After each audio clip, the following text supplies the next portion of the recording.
clarification about.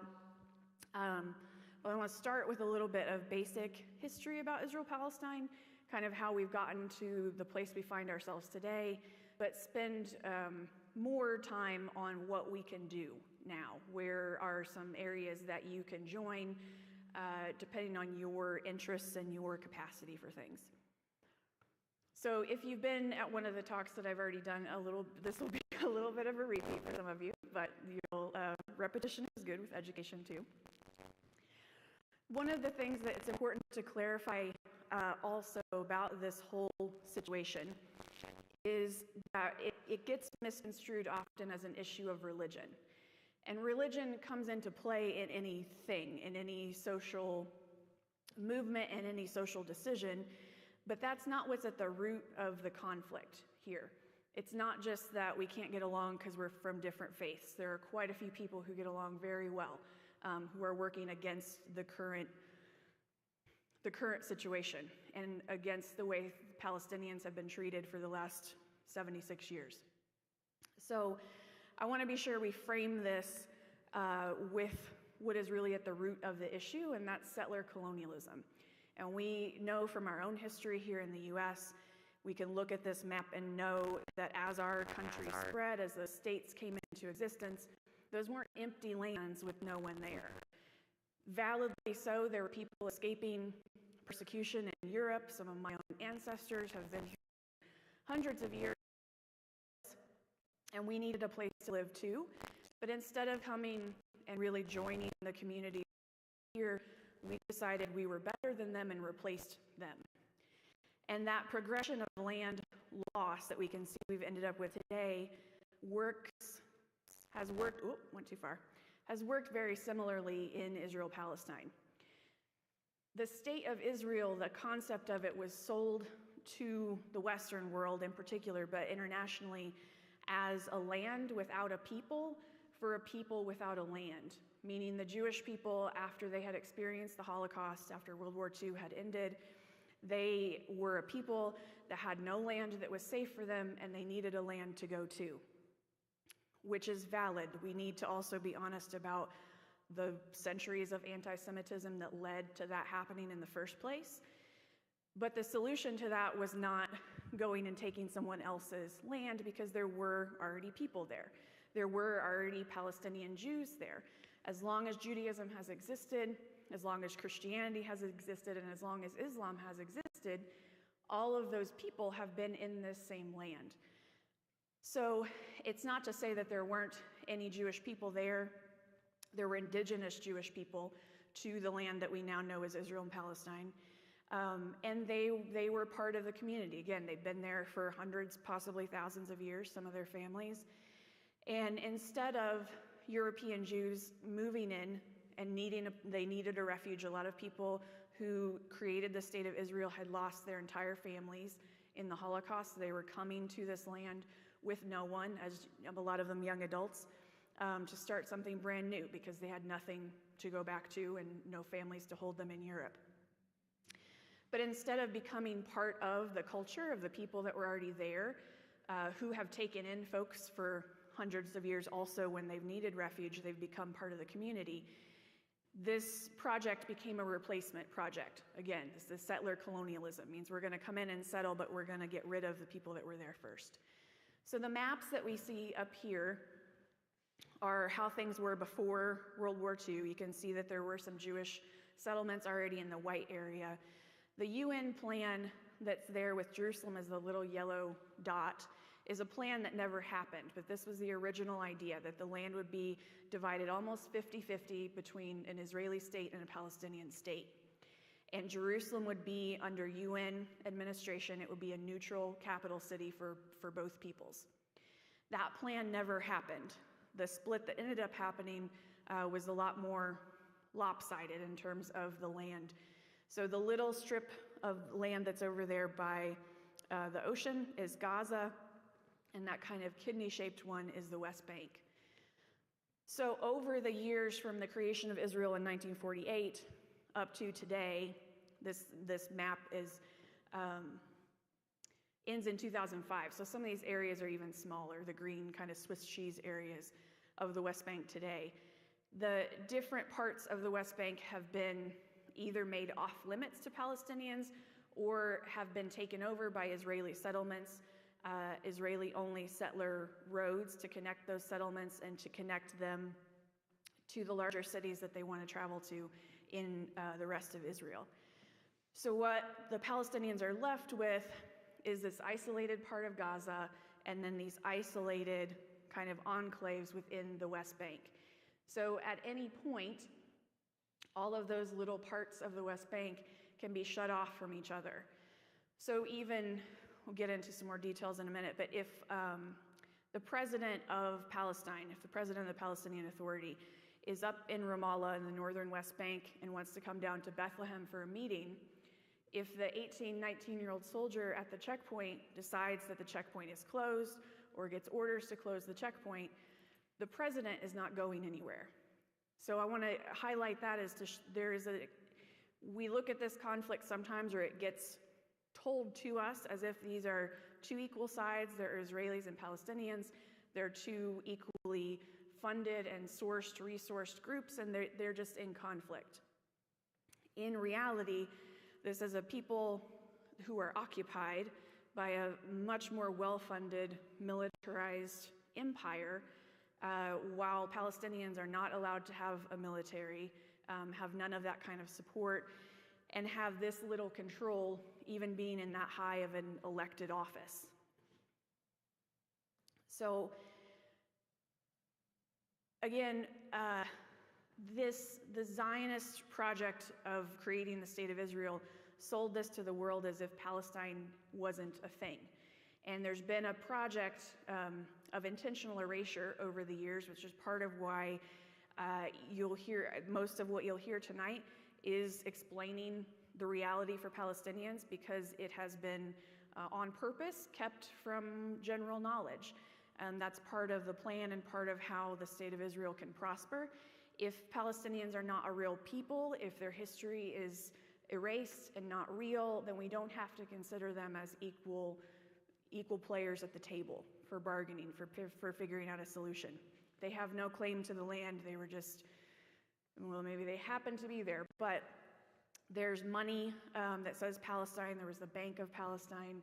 There are land deeds from previous empires dating back to the Ottoman Empire that name Palestine as the place, all kinds of ID documents, all of those things that name Palestine as a long-standing place and a people that have been there for some time. So in 1948, where all of these people came from, there are Palestinians all over the place. They're in Gaza, they're in the State of Israel, they're in the West Bank. The difference is the concentration of them in the West Bank and in Gaza was intentional. At the creation of the State of Israel, there were certain villages that were strategically massacred to force people to flee, so that as news spread too, if your village just got slaughtered, you send news to the next village that they should leave before that army catches up with them. So that was done strategically so people would flee, would concentrate into the West Bank, would concentrate into Gaza, or would flee all the way out to Egypt, over to Jordan, or up to Syria or Lebanon. So all of the red dots on that map over there are some of the 530 Palestinian villages that were destroyed when Israel was created. And a lot of those places, things have been built on top of them. They're nature preserves, they're archaeological sites. Even the Holocaust Museum in Jerusalem is built on top of a Muslim cemetery from a destroyed Palestinian village. So just thinking about the layers of trauma and the layers of history we have going on here, that's where the complexity comes in. At the end of the day, this is a simple issue. There's human rights violations going on, and there are multiple claims to the same piece of land. It's not about what religion they are. It's not necessarily even about what race they are, but that this history has happened, and there's an intentional effort to literally, in a lot of physical cases, cover it up. So right now, the population is about even. If we look at the whole land, it's about evenly split between Jewish Israelis and Palestinians. So when we hear the conversation about a two-state solution, a one-state solution. What does that look like? What could happen? One of the reasons that folks in power, really on both sides, I'll say the kind of selfish people that end up being in power in politics a lot, no matter what country you're from, don't want a one-state solution right now because folks would be too evenly matched. The demographic would be unpredictable because the population is fairly even, so nobody would have a clear majority. Your majority would have to work on actual ideas and a plan and talking to people, and that is a valid way to do government, but it's not an easy way to do it. It's not the way most folks want it to be done. So that's where we're at population-wise. Just to give a little bit more idea of how separated things are and some other parts of the way the matrix of control works here, even within the West Bank, because we think, well, that's Palestinian territory.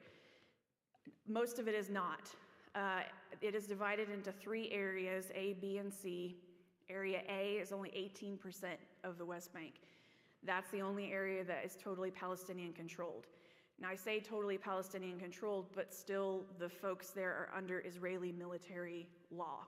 All Palestinians are subject to Israeli military law. Area B is under joint Israeli and Palestinian control, and Area C, the blue part, is under Israeli control. So a lot of those areas are where settlements have been built. It's land that used to be agricultural land primarily, land and roads that connected villages to each other, that relied on each other because your family moved there. We grow a lot of oranges here. You have a lot of great olives. Like, this is how we get along. We trade those things.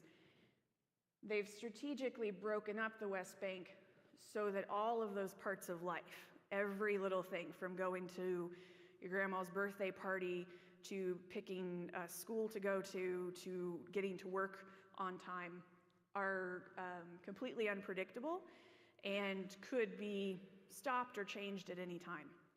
So even if you're thinking about the simplest thing, if you grow strawberries and I need to get them from my field to the market, but we got stopped on the way and it's unseasonably hot because global warming is a thing, and now you've got a truck full of strawberries that are not too great because you've been stopped at a checkpoint for hours and hours because something happened or they just decided to close things. So life is very precarious and unpredictable on purpose for Palestinians, essentially. Jerusalem itself is a divided city. East Jerusalem is the Palestinian side, West Jerusalem is the Israeli side, and then within the Old City itself, there are 4 quarters that the British mandate actually broke up. So there's a Jewish quarter, Muslim quarter, Christian quarter, and Armenian quarter. And then those are adjacent to the collective holy space of the Temple Mount and the Dome of the Rock. So that's where the Wailing Wall, the Western Wall, is supposed to be the Western Wall of the temple. Back in Solomon's time, when Jerusalem was the center of worship for Jews, this is supposed to be the wall that's left from that. Adjacent to that is where Al-Aqsa Mosque is now, where the rock that Prophet Muhammad had his night vision, his night journey, and was placed on by God and had revelations there.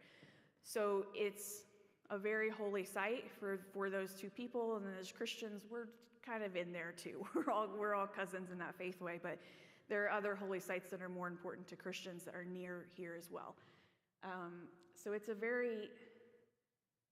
a fascinating place. I highly recommend visiting sometime if you're ever able. I know it may sound scary or tenuous right now, but it's worth it. So the apartheid wall, the separation wall, or what used to be known as the security wall, that we now can very much see is not really about security, looks different in different places. The map over there, if you can see where the red line is kind of squiggling all around, that's where the wall has actually been built. So if a country decides they want to build a wall on their own land to fence off their neighbors, legally they can do that. what was done here was not that. The wall is not built almost anywhere on the actual recognized green line, because it was drawn with a green pen in an office in Europe somewhere at one point. That's why it's known as the Green Line,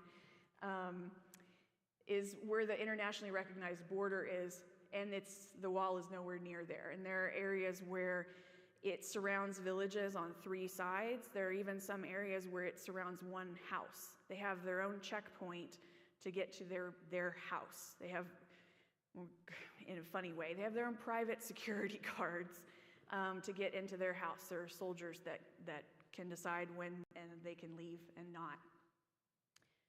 So this is another part of the physical matrix of control that Israel has over the West Bank.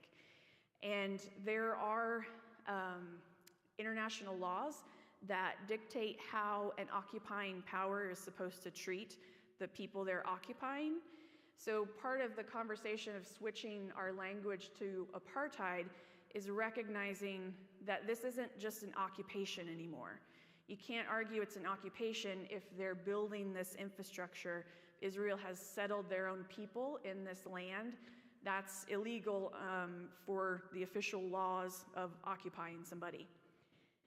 So what Israel has created is a de facto one state with 2 completely separate legal codes. Well, actually, there's multiple, depending on, as a Palestinian, whether you live in the West Bank, whether you live in Jerusalem, which is a separate ID from if you live in the rest of Israel, and then if you live in Gaza, your legal access, your rights are all different, even though you're Palestinian in all those places. So switching to the use of the word apartheid specifically acknowledges that you can't at this point extract there's hundreds of thousands of people from these different areas, and it is basically already one state with all of the things that they've built. So instead of it being an occupation, it legally fits the definition of apartheid.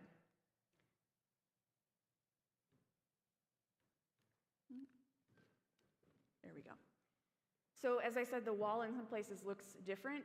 In more urban areas, it's a big concrete, it's a 26-foot high concrete wall with barbed wire at the top. In other areas, it takes up even more land than that, which is part of the strategy of where they've put the wall.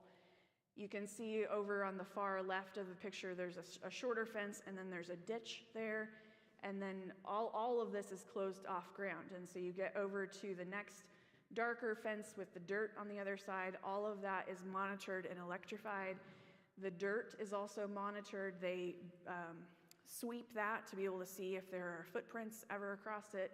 Then there's a road so that they can drive, military vehicles can drive up and down, and then the same thing on the other side. So another dirt patch, another electrified fence, another ditch, and more wasted space, more taken space on all sides of it. So that's another way that Israel is physically just taking away more land and pushing Palestinians farther apart from each other, farther apart from their livelihood, especially as a people that depend on agriculture for a lot of their economy.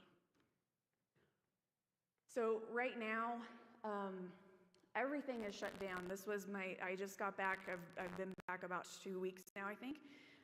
The trip that I was just on was a Presbyterian Solidarity delegation, specifically organized to respond to our partners' call for presence. Think of it really like, as Christians, we're called to visit those who are in prison, we're called to visit those who are sick, we're called to visit, our friends if they're grieving. We go and take them a casserole or something. We do whatever we can do.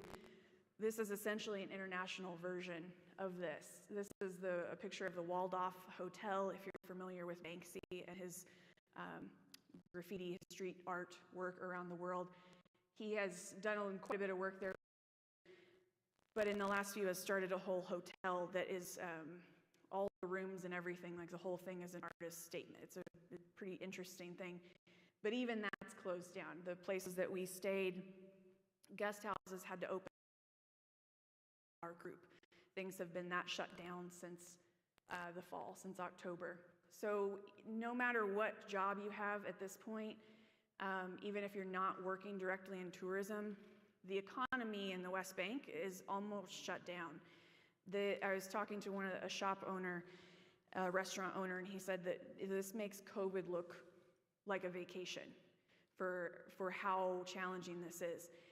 And another thing I learned, he was talking, he said, we don't, I have my staff, I own this restaurant, but your staff, the people that you hire, even if you're not actually blood related to them, they're part of your family once they're hired into the family.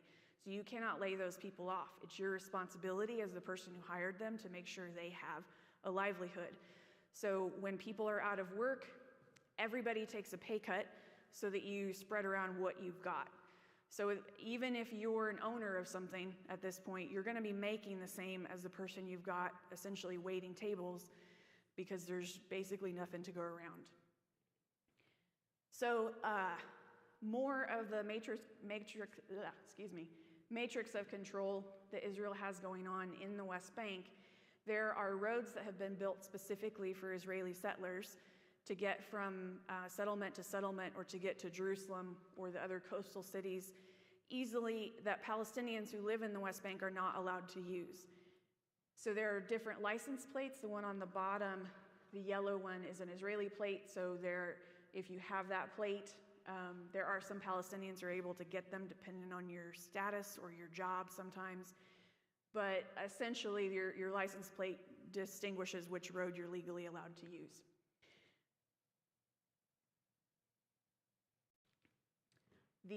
The road systems are built to, especially the settler-only roads, through farmland that tears up access to things that people have used. Some roads that literally date back to pre-Bible times.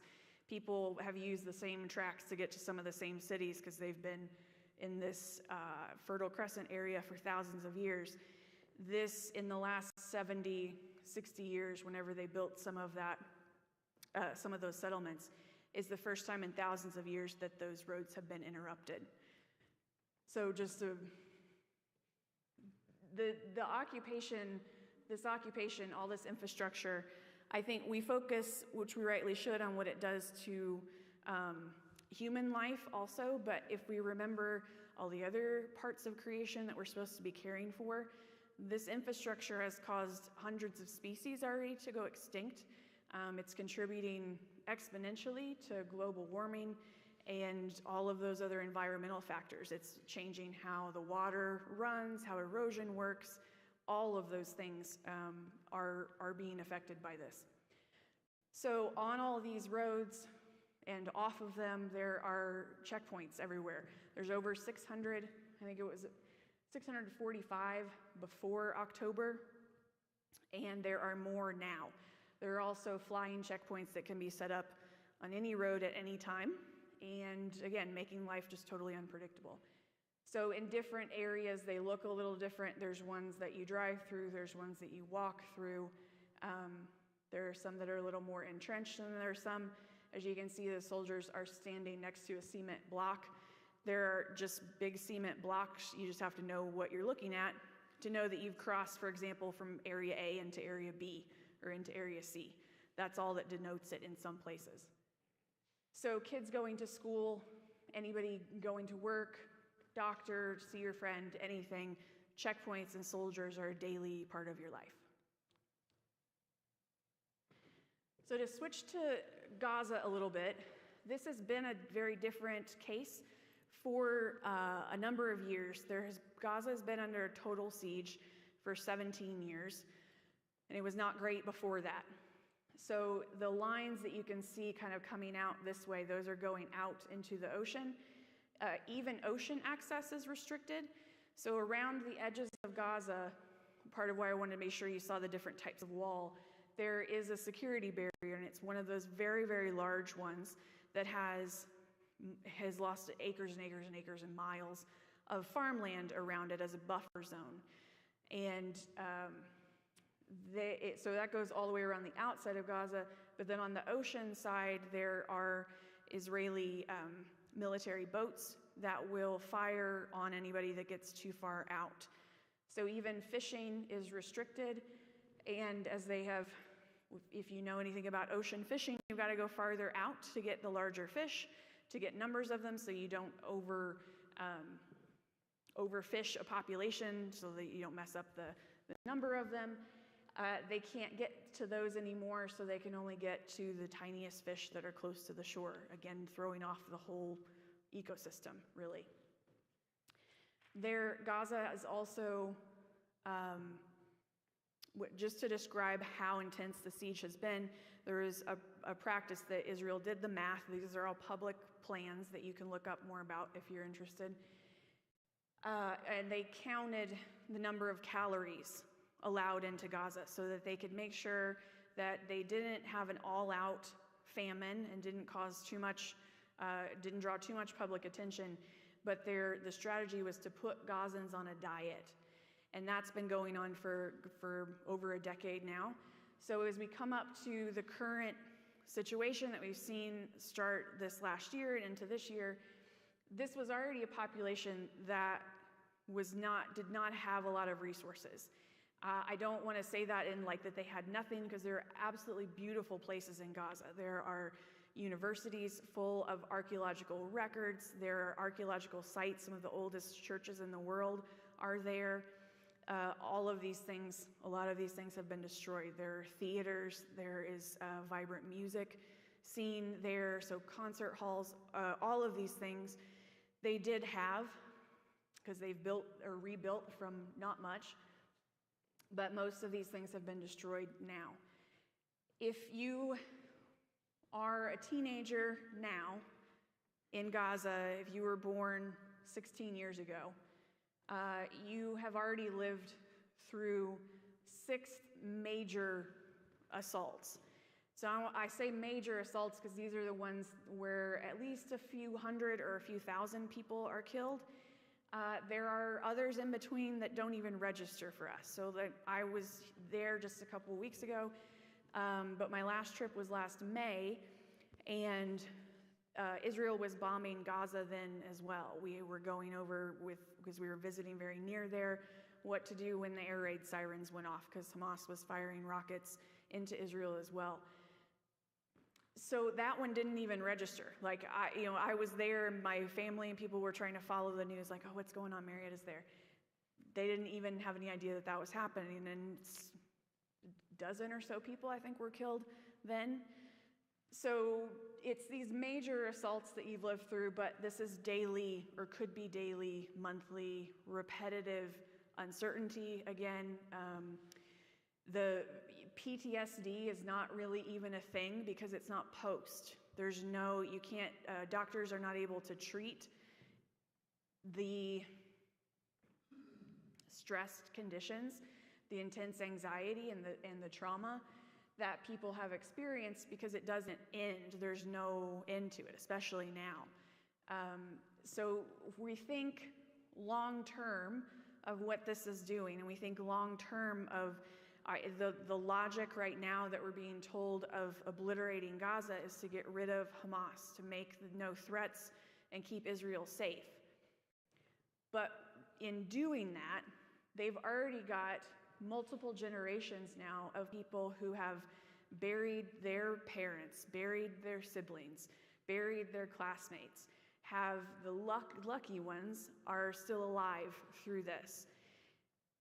We know that when people go through collective traumas like this, it's not healthy, and there are repercussions to it.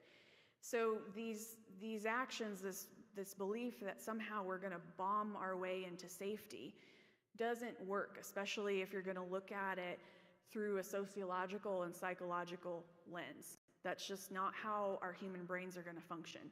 And I don't know, I support nonviolence. I work with nonviolent strategies intentionally because it's part of my value system.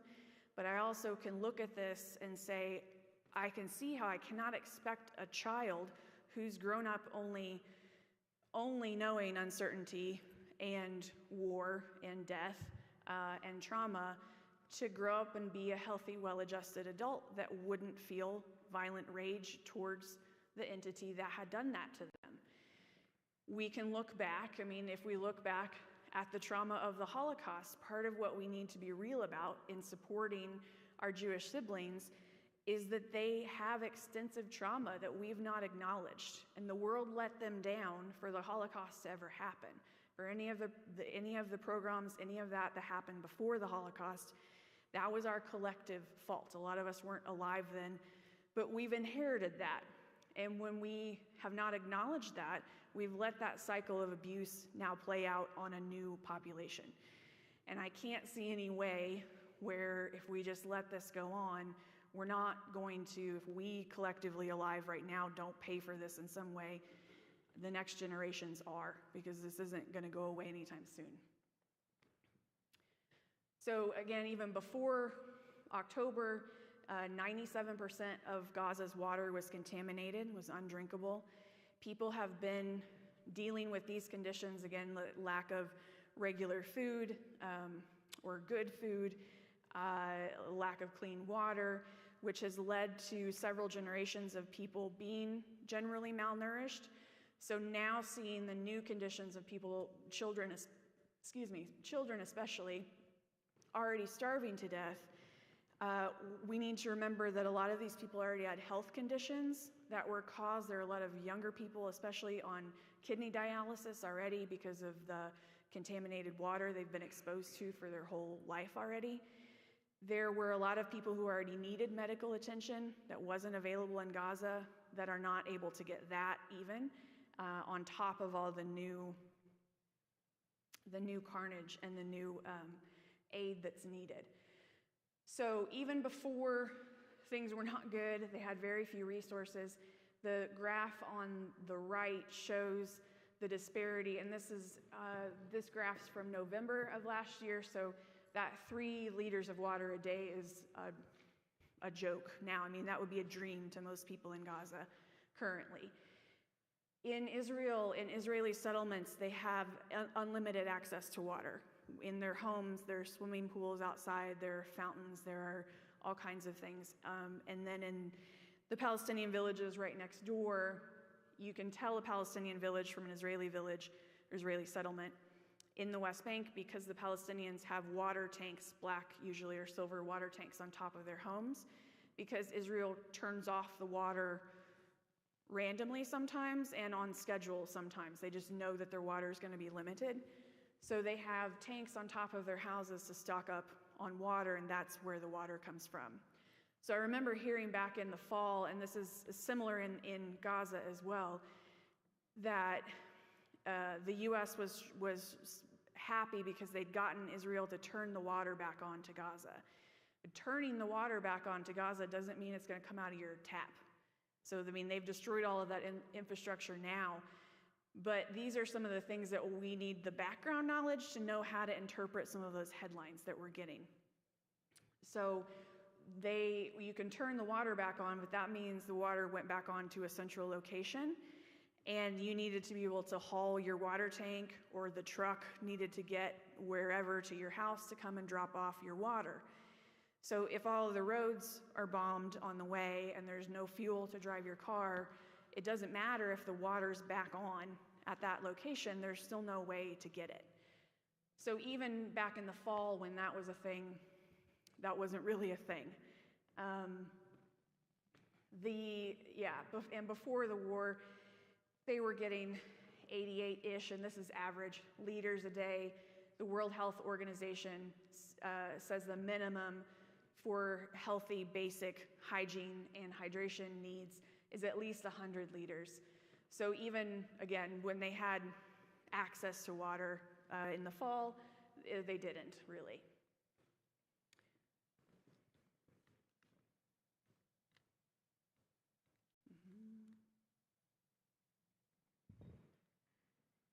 There we go. Most of the population in Gaza also already relied on international aid, and before earlier last year in the normal times, which feels weird to say, there were at least 500 trucks a day coming into Gaza. Since then, we've had an average of 60 trucks a day, and that is not, that's been up and down and really unpredictable. This only goes up to the end of last year also. So things have gotten even worse since the end of 2023. I was just sharing last night in the chapel service, or 2 nights ago, whenever it was, that in the last week or so, there's been a new tactic that Israel is using in Gaza. There was an initial incident that's been called the Flower Massacre now. There were aid trucks coming in, and when the people queued up to wait for the aid, when they went to get it, when the trucks finally got there, Israel opened fire on them. They waited for the firing to stop. About an hour, people went back, they opened fire again, and drove over the wounded and dead bodies with tanks. The story was that the Palestinians had crushed themselves to death in their rush to get to the food, or that the aid trucks had crushed them. So we've seen this kind of pattern also happen just in Gaza, but this happens in the larger apartheid structure, that Israel will do something, like in the fall they bombed a hospital. Well, then they said, well, it wasn't us, we didn't do that. It was a Hamas rocket that didn't go far enough. They accidentally bombed themselves. And then people continue to kind of investigate it, or attention will die off. And then eventually it will be like, yeah, we investigated, we did that. We did that one. So it was the same kind of pattern with the Flower Massacre. It was, we didn't do that, we definitely didn't do that. This is what happened instead. They did it to themselves. And then when the world's attention has kind of gotten a little bit farther away, they'll come out and admit that that was what they did. In the meantime, they've done it a few more times since. So getting aid in right now is it's basically, it's not happening. It's almost impossible. The airdropped meals that the U.S. dropped were like 30-something thousand meals for 2 million people that are starving, that have been starving for months. And a lot of them didn't land where they needed. Some of them landed in the water on occasion, and if you remember what happens if you go too far out in the water, there are Israeli ships who will shoot at you there as well. So this is a map of, you can see how the population was dispersed before October. North of Gaza was the most highly densely populated. So back in the fall, that Israel started bombing up there, and they told everybody, evacuate south, that's where you'll be safe. People evacuated south, most people did, some people stayed, and now that they have made it all the way south, where you can see it was not very densely populated down there near Rafah, so that's down near Egypt, where there are hundreds and hundreds of aid trucks waiting to get across. There's not a lot of infrastructure down there in the first place to take in these hundreds of thousands of new refugees. So there's nothing down there, not a lot anyway. People are doing their best to take in folks in their own homes, to stretch whatever they have, but for the most part, people are living in I hate to even call some of them tents. Palestinian people are very crafty and good at making things, and they've done their best, but they're just plastic sheets in some cases, stapled to wood frames, which is not what you want to be spending the winter in. Also, I think we think of this being like, oh, it's the Middle East, it's warm there all the time. It is not, especially now is the rainy season, and I'll tell you, it's just a damp, bone-chilling cold. Like, I'd rather deal with winter here. It gets very cold there too. So, let's see. There is a website that you all can look at. We're going to kind of shift into some of what we can do now. How can we respond to this? If you go to the U.S. Campaign for Palestinian Rights and look up, it's /military funding,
just taking our money back from companies we had invested in, that we depend on them, doing well, and we get interest from it. It goes into what would be my pension fund when I retire as a minister. We have divested money from Caterpillar, from HP, and from Motorola Solutions. So those are also, especially HP, is since they make personal computers and electronic equipment, that's another thing that you can boycott also. The sanctions is a lot more involved. That's going to require a lot more collective action and a lot more pressure on our government, on other countries. There are other countries doing a lot of this work too and being very successful at it. So we have divested. This picture, both of those pictures are from 2014, and the youth in Ida refugee camp in Bethlehem wrote this message on the separation wall, on the apartheid wall, to send to us to encourage our members, our delegates who are voting, to vote to divest. And the picture on the other side is a picture, I was just outside the frame there when it was taken, but that's the one that made the front page of the New York Times, which gives you an idea of how important these actions can be. It feels like we're doing little things until you find out that Israel is spending billions of dollars. There are people whose whole career it is to counter the work that we're doing voluntarily, to do these kind of education events, to get folks supporting boycott, divestment, and sanctions. And as you can see from the picture, we were all very excited and very happy. I also want to highlight too, as a coalition, we work connectionally like the church works. We work with people of all faiths, and in all of this work that we have done, we've had Jewish partners, American Jewish partners, Israeli Jewish partners, Muslim partners, Christian partners of different denominations, and secular folks as well, all uniting to do this work. So there are, I should highlight too, so the Israel-Palestine Mission Network, we have a couple of the things that I'm most proud of. We passed at our last General Assembly, have a General Assembly coming up this summer, but we actually already passed an overture calling for the end of the siege of Gaza and the collective punishment of innocent Palestinian and Israeli citizens.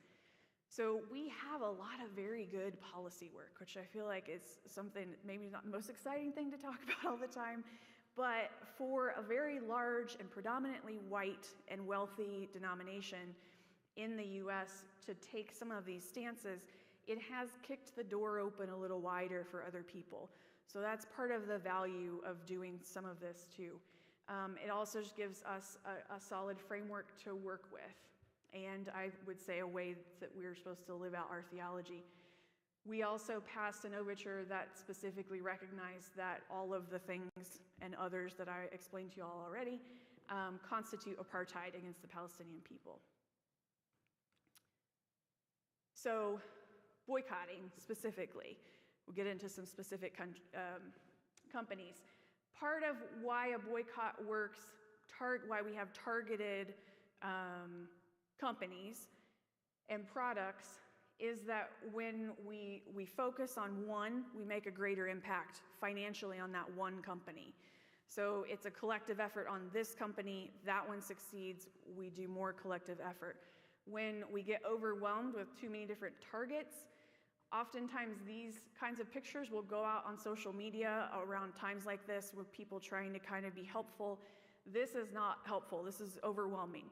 There are companies like Coca-Cola that really should be on the list, but when we know Coca-Cola owns everything, we can't boycott every single one of those things that Coca-Cola owns, because in some cases, and where some folks live, those are the only options they have, which is another thing it's important to keep in mind with boycotting as a choice. Boycotting is a tool that you get to use as a person with privilege. There are some times you won't get to make that choice, and we need to be careful when we look at others making choices and not project our own, not project on them, because they may not necessarily have the options that we do. I mean, geographically, I grew up in rural Indiana. You go to the store there, and there's only so many options sometimes. If there's something that I need, we need to get that. So it's a way to recognize your own privilege and use that in boycotting. And don't get distracted by the huge companies. So these are some of them. I've got a couple of resource slides that I'm gonna to leave with some of your chaplains and folks so that you all can find different pages and resources to follow. These are all on their Instagram page. The resource list that I made is QR codes for all their Instagram pages. So I recommend starting there. They also have all these groups that I'll recommend have websites and Facebook pages and all that stuff as well. I'm gonna skip ahead to one of the other things that y'all can do. There is a campaign we've had for a couple of years now, apartheid-free communities. It started as apartheid-free churches, but it grew faith-wise pretty quickly. And all it really does right now anyway is to sign on. You could be a student group, it could be some club, it could be your yoga studio, it could be your church, it could be anything at this point, some group that you're a part of. If you decide that you agree with this specific pledge, you can sign on to be apartheid-free, and we're sharing ways that we in those different communities are trying to end apartheid in Israel-Palestine. I'm gonna skip that. Let's see. Yeah, so then I wanna highlight these two things specifically so that you all as students see them. National Students for Justice in Palestine and the Palestinian Youth Movement are doing a lot of organizing for, with, and by folks that are your all's age. The others I'll just show you real quick, maybe. I got some faith-based organizing. I recommend our Israel-Palestine Mission Network page, Jewish Voice for Peace, American Muslims for Palestine. Those are some great ones. And then I've also got some US-based groups and ones that are in Israel-Palestine that you can follow. I think I will stop there, though, and see if there are any questions we have to close. Katrina's going to take over this part.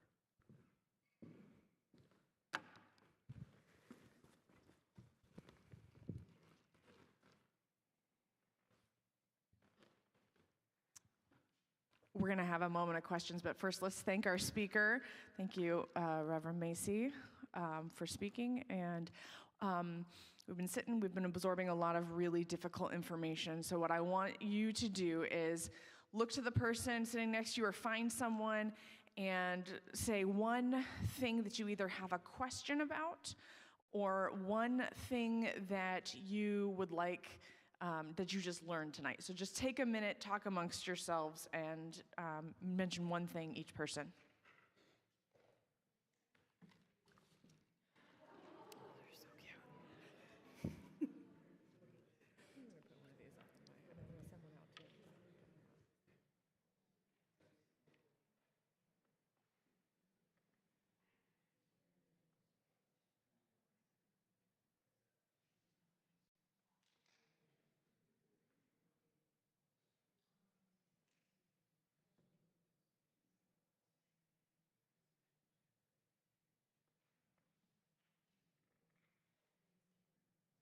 They're so cute. No, I need to send you. I put them together. Fine. I put them together in a Word document so they all fit on a one-page front and back. So you can flutter them around campus somewhere. Yeah. I figured that's the easiest way, because then on Instagram they'll get recommendations for a lot of the other ones also.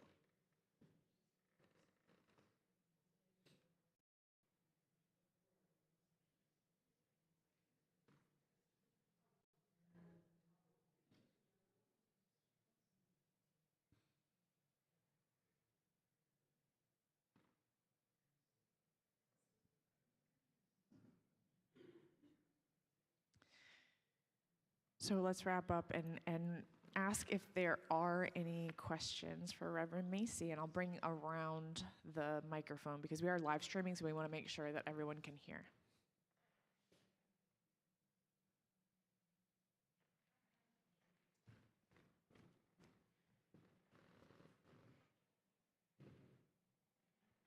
since everyone is in Rafah, and since Biden drew the line, and now he says he's going to go in, what's going to happen?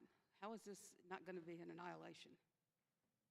Sorry, can you repeat the beginning of that? What I said was, now that Biden drew the line on Rafah on Saturday, on Sunday, he said he's going in.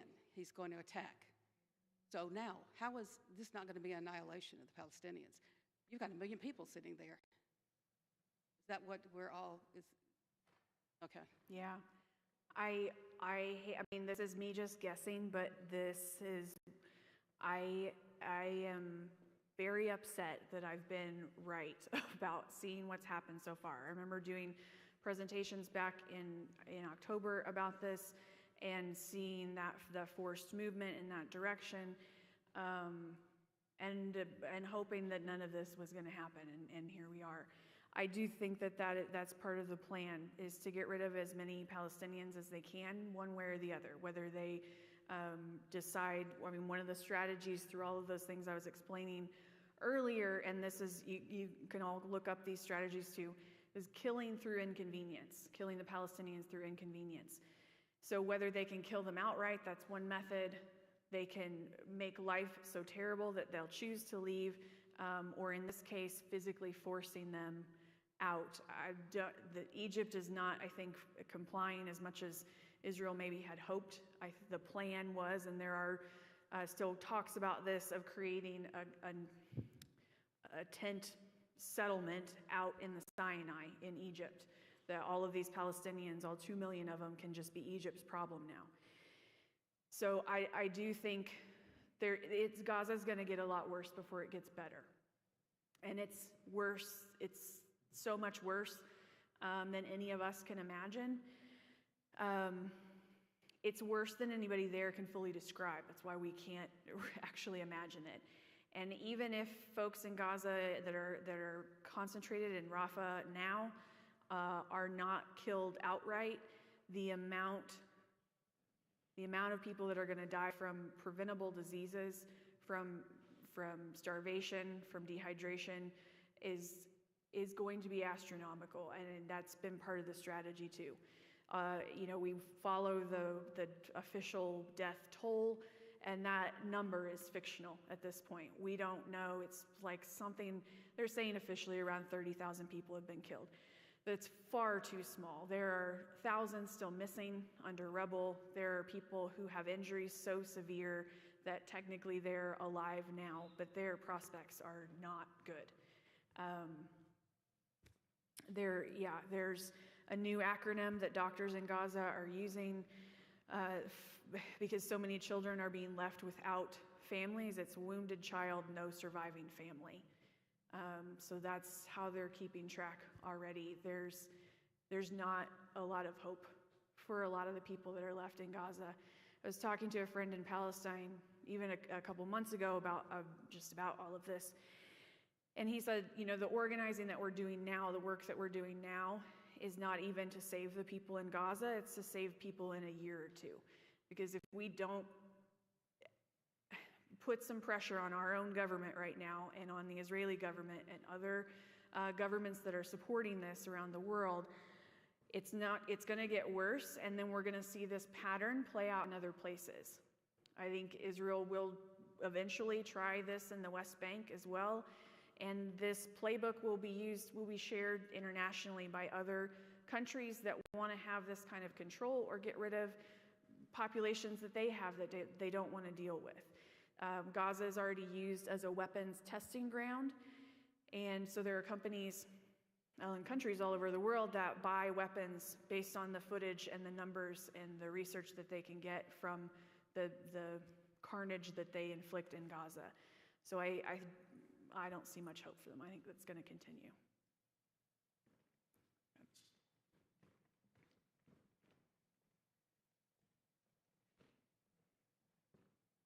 Is this on?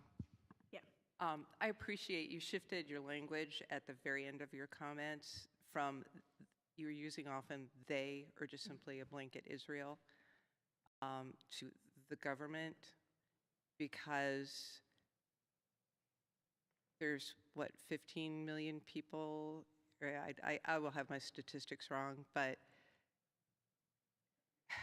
you talk about the playbook and you talk about the government, but there's also what I was just talking with my friend here. It's a country, like we are a country comprised of families and people, and some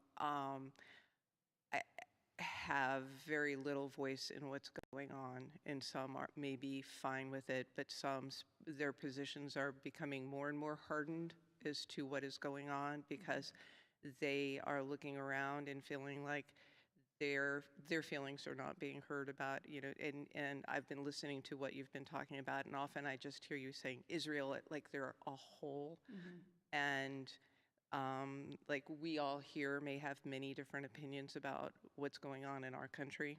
And I hope you keep that in mind when you're talking about this topic again and again, that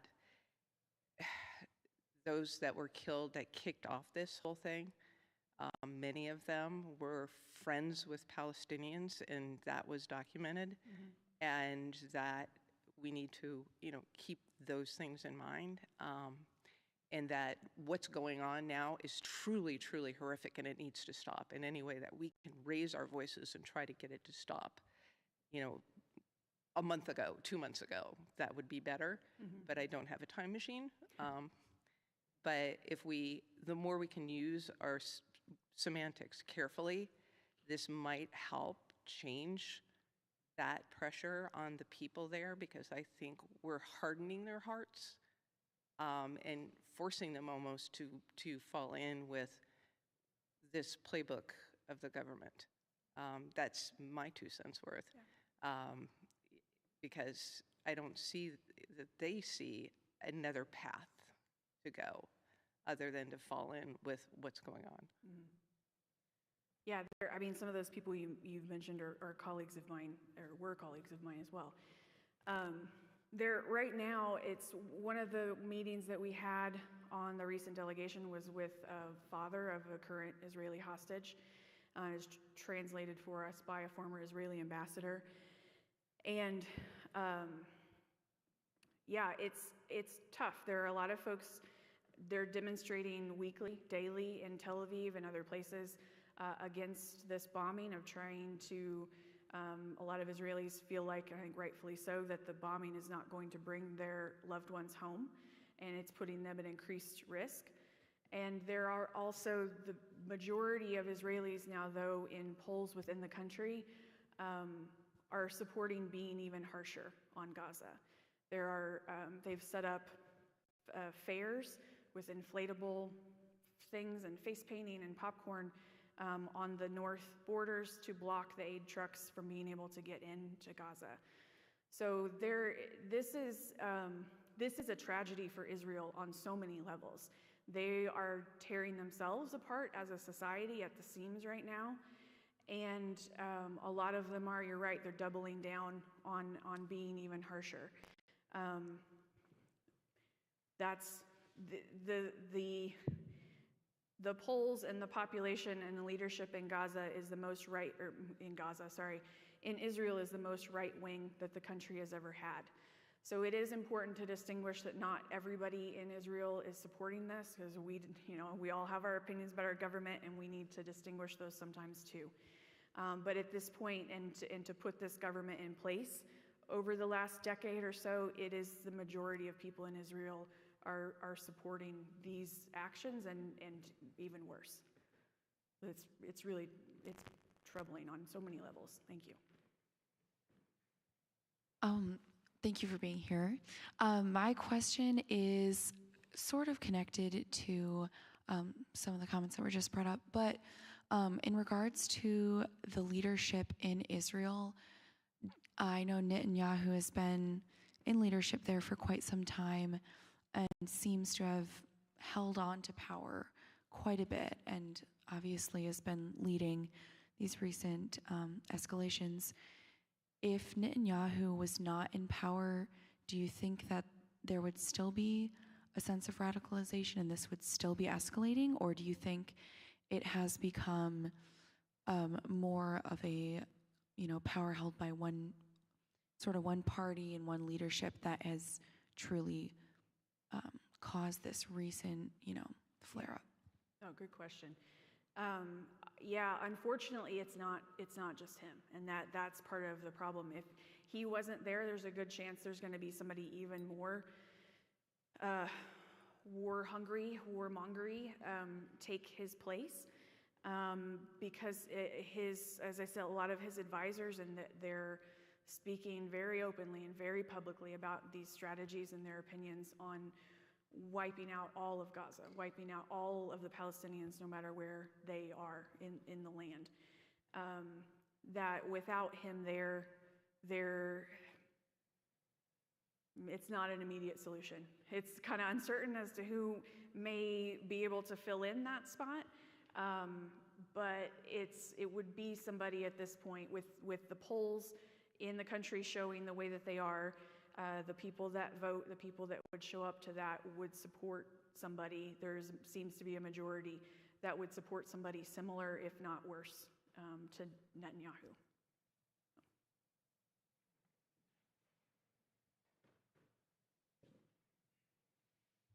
So I had a question related to your views on the state of Israel itself.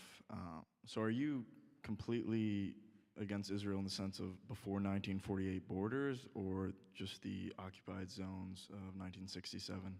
Because to really talk about, I mean, me, myself, I'm one of the few Jewish students at this university, at this campus. I don't see any other Jewish students in here, and I'm Israeli, part of the Lone Soldier program, serving in the IDF, actually this summer.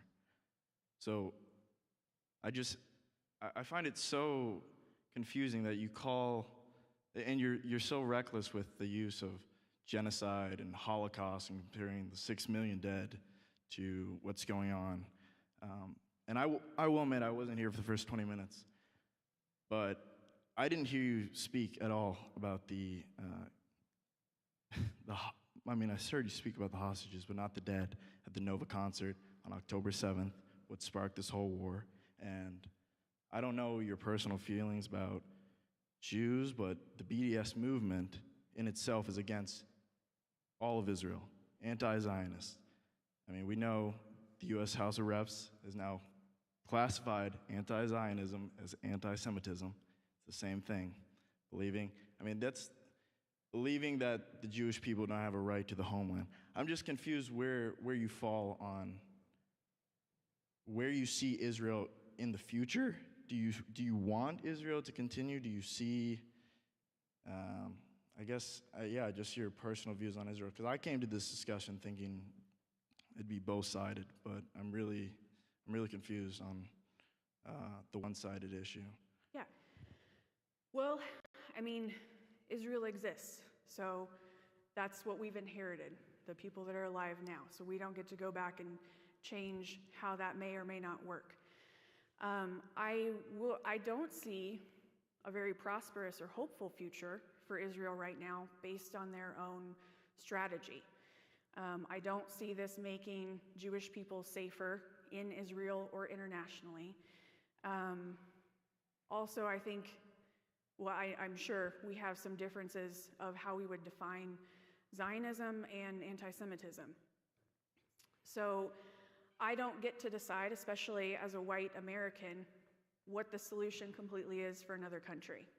What I can say is how I don't want my own tax dollars being spent, how I don't want my own religion being used to support death and human rights violations and violations of international law. So I am just as troubled for the future of Israel as a country, as a people, as I am for Palestinians. Because when your whole existence is based, your only security, if you're only safe, while you have your boot on somebody else's neck, this is not freedom and prosperity for me either. I can't live up to my fullest potential. I can't go anywhere. I'm not free while I'm busy oppressing someone else. So I want that freedom for Israeli people also, and I don't see that happening from the choices that they're currently making or the way that they have chosen to establish themselves as a country. And with the way that other Western nations are involved, this is a classic, as I started, this is a classic situation of settler colonialism, where Israel was not an empty land, and I did discuss this at the very beginning, but the project of Zionism was sold internationally as a land without a people for a people without a land. And what we need to also address are the decades and centuries of anti-Semitism that led to the Holocaust in the first place, that led to horrible pogroms and massacres before the Holocaust ever happened. But what we also cannot do is just stand back and watch the Jewish people in Israel hold on to their own trauma. I would like them to be free from that system also, and while you're busy taking away someone else's livelihood, you don't get to be full and free and safe yourself. So it's not up to me as an American to say what country exists. It does exist, but I do get to say I don't think your behavior is ethical. I don't think it's wise for your own sense of safety. And in all of this work that we do, including the boycott, divestment, and sanctions movement, there are Jewish people involved in all of this. There are Israeli partners that I have. Some of our Israeli partners that are here in the U.S. have left Israel because they could not morally and spiritually stand to live there anymore. And then they came here and learned about our own history of settler colonialism and are troubled all over again about where can you go and not be taking someone else's livelihood. So ideally, Jewish people should not have to have a tiny piece of land where that's the only place they can be safe. You should be able to live anywhere in the world where your families are from. Eastern European Jews have roots and cultural attachments and land attachments to those places that their families were from. They should be able to live there and be safe there. They should be able to live anywhere and be safe anywhere that they choose to be. So I'd rather be working on a world where it doesn't matter what part of our geography you're on, you would be safe and valued and equally respected and have equal human rights to everybody else.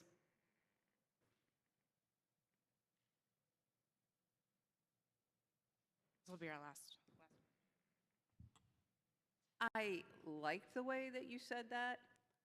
Most of what you presented made me deeply uneasy that you were presenting a message that made Jewish people, at least in this country, less safe. Okay, how so? Because you were mostly saying Israel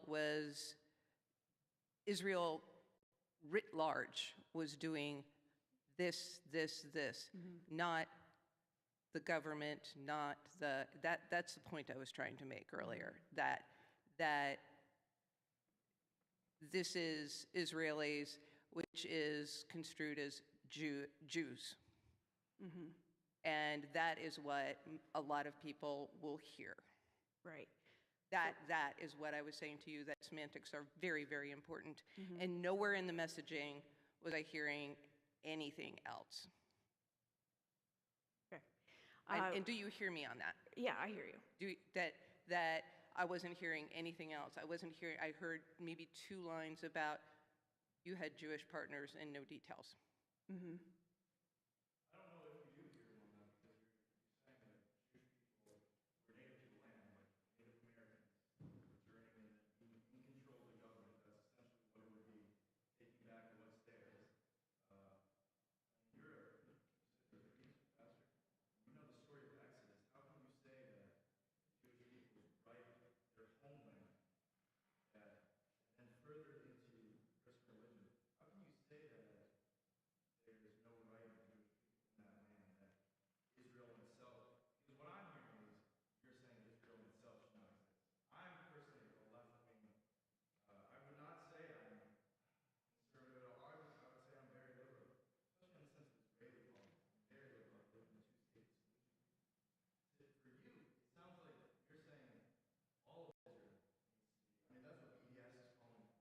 That's not what BDS is calling for. Yes, and American products that support the Israeli military, that support this, yes, that support these human rights atrocities and violations of international law. Yeah.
Yeah, I mean, if you want to use scripture as your example for history, it also says there were people there before the Exodus.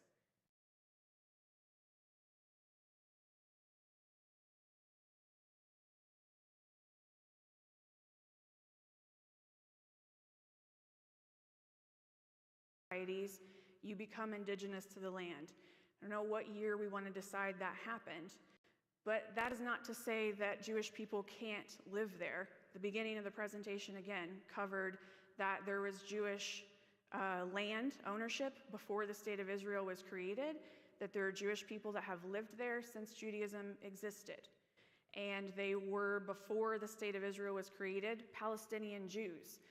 Once Israel was created, that's a category of person that's no longer allowed to exist. So I have Israeli friends who had family, who had Jewish family, who were massacred by the Zionist armies before Israel was created because they couldn't tell them apart from the other Palestinians. So all of these people have been in this land. I'm more concerned about their ability to have freedom and peace and prosperity collectively than I am about the semantics of this. If all we are going to stop at is those words were challenging for me, I didn't like how those words came together, we're never going to get to a place where any of these people are safe. And you can find anybody in any movement that is going to claim to be part of it and is going to say terrible things. There are also paid efforts to provide those people, to frame different movements who are working nonviolently for a better world, to derail them, to derail and waste time like this on conversations where we're not getting anywhere. We're not making any collective progress here. If you want to get down to what those movements, what the boycott, divestment, and sanctions movement is really about, then we can do that. But if we want to talk about the propaganda that's been around it, that's a different conversation. The boycott, divestment, and sanctions movement I support, and many people around the world do, because those tactics have worked in other cases in South Africa, ending apartheid in South Africa, which I think we would hopefully all agree was not a great way to treat people. And we don't support violence. We don't support terrorism. We don't support killing people when you don't want them there. So if we're not going to respond violently, which we don't want to do, what are the other things that we can do to respond nonviolently? We can demonstrate, we can show up politically, we can pray, we can decide as consumers who we do and don't want our money going to. So if we don't want to do the violence, we need to be real about other options for that. Thank you, Reverend Macy. Appreciate you being here tonight, and appreciate you all coming out and being here this evening. There's a panel next week of faculty that will be talking about Israel-Palestine. That's next Monday at 7:30. You know where where the location is? Okay. There are signs up in SAC if you would like to attend. Thank you.